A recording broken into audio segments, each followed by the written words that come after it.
This is one of the most brutal and electrifying brawls the MMA world has ever seen. Just look at that fury. Two iron jaws, two fighters who know no retreat, and one cage where everything is decided in minutes. Fans call it a survival shootout, and for good reason. Brian Stann was a true symbol of toughness, a knockout artist known for his incredible durability and iron chin. In 10 UFC fights, no one had ever even dropped him, let alone knocked him out. His style was all about straightforward aggression, heavy hands, and the willingness to trade punches with anyone. After victories over Chris Leben and Alessio Sakara, he felt ready for a true test. But everything changed when he called out a legend, Wanderlei Silva, one of the most iconic fighters in MMA history, a pride legend known as the Axe Murderer, feared and respected for his unrelenting pressure, wild brawling style, and brutal knees. In his prime, he was the king of Japanese MMA, turning fights into chaos. And even though he was past his peak, he was still dangerous and willing to go to war with anyone. Stann knew exactly who he was stepping into the cage with. From the very start, it was a firefight. Round one was a non-stop slugfest. Stann marched forward, throwing hard, straight punches, while Silva fired back with looping hooks. Within the first minute, both fighters landed clean shots to the chin,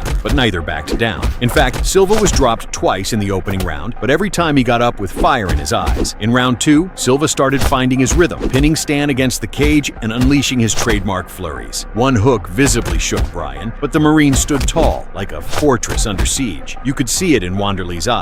The same savage brawler that fans adored was fully awake. Where else would you witness such a clash of wills, such a raw test of toughness? Round three, Stann charges forward and drops Silva for the third time. But then, disaster. Brian walks into a counter and gets knocked down himself for the first time in his UFC career. He gets up, ready to keep going. These warriors were ready to go out on their shields, trading bombs with no thought of backing off. Each time one of them went down, they stood right back up and kept swinging. But it was two brutal hooks in a row from Silva that finally broke the rhythm. In yet another wild exchange, Wanderlei caught him with a punishing flurry. Second knockdown, Stann stood again. But when the fight resumed, Silva landed a third devastating hook to the jaw. Lights out. Brian Stann dropped like a sack. Knockout. One of the most emotional and dramatic finishes in MMA history. Where else do you see a fighter with an iron chin fall 3 times in just over a minute? Where two men, instead of trying to outsmart each other, choose to go to war. This fight became the ultimate symbol of a battle between true warriors. Silva proved that the fire in him still burned, and Stann, he didn't walk away defeated, but as a respected soldier who gave everything he had in the cage.